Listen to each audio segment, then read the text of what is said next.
Hello traders, Gary Wagner here. It is 12:35 in Honolulu, 6:35 in New York on Friday. Happy Aloha Friday, as we say on the islands. It is the 5th day of April, 2024, and this is the evening report for gold and silver, our weekend review.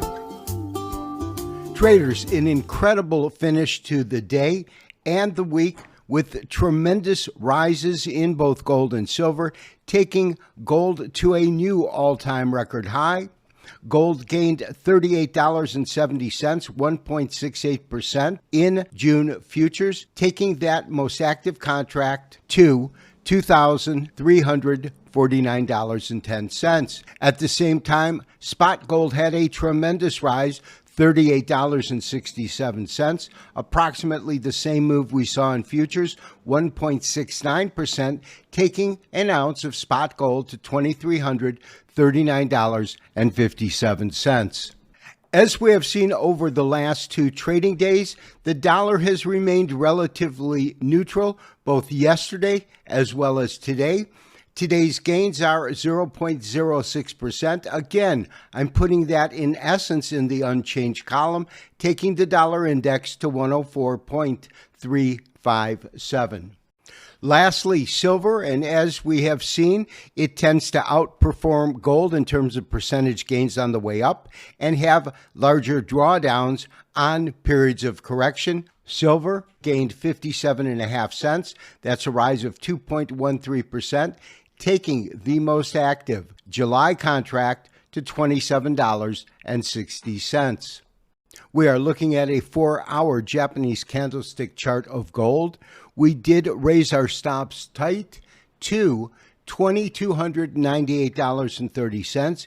In gold today, there was over a $50 range. And because we trade futures, one of the key elements that we have to hone in on is risk management.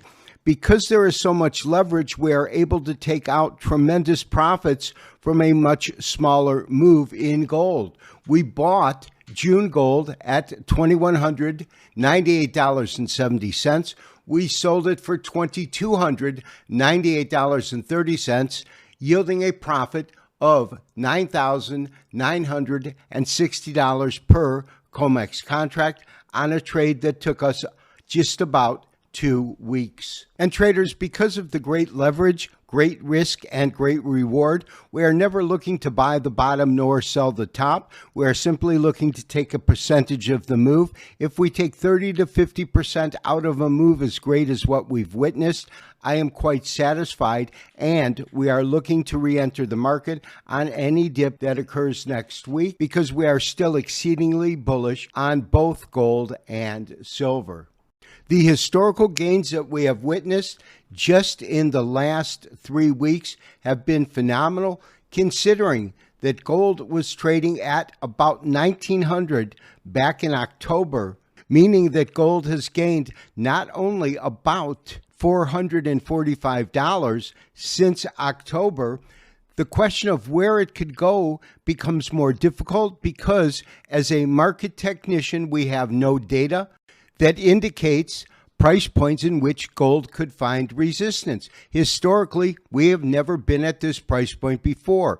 One of the only techniques we can use is called a Fibonacci extension, and this is a long-term view of the markets going back to 2019.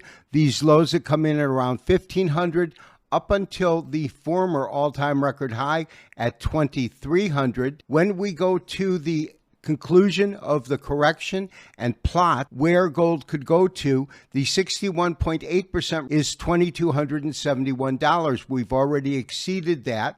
So our next target would have to be just above 2,400.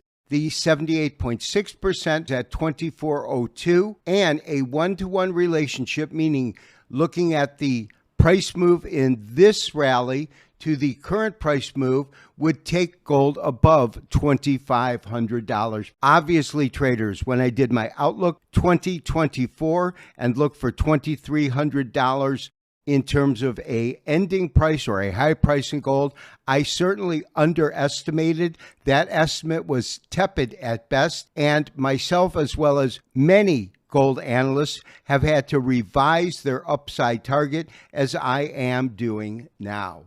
And traders, one of the issues when using a continuous contract is they add the contango, the carrying charge and the differential when they look at historical data to get those unrealistic highs that were never there in spot gold. We are looking at a spot gold chart. This, of course, is just a daily chart. We're starting from the October rally with gold at $1,809 up to the high of 2141. That high occurred over the weekend and sold off as quickly as it moved higher. And then we begin our extension just shy of 2,000 at $1,984.99. The bottom or conclusion of this compression triangle. And when we chart that, we have already exceeded the 1-to-1 relationship, and the 1.236% Fibonacci extension comes in at around 2,400, which is where I think the upside in terms of spot gold could be throughout this year and into the first quarter of 2025. In other words, I think that there's a tremendous amount of room still available, approximately $200 that gold could rise over the next 10 months. Silver is a much more simple process in terms of calculating the potential upside available, because unlike gold, it is not traded to multiple new record highs. It has stalled at $30 to $32 after hitting $50 on 2 occasions, but this was a decade ago. So we are starting at these lows that came in 2020 when silver was trading at about $14.25 per ounce, up to these highs that came in at about $32.50.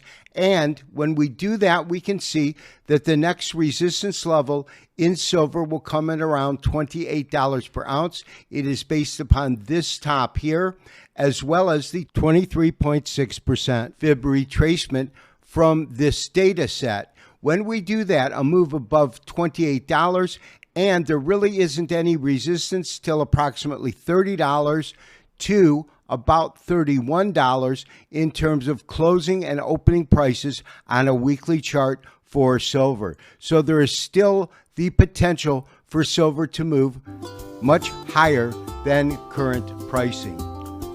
This has been Gary Wagner wishing you, as always, good trading. We will talk to you after the weekend for the next daily update and review. Have a great weekend. Bye-bye.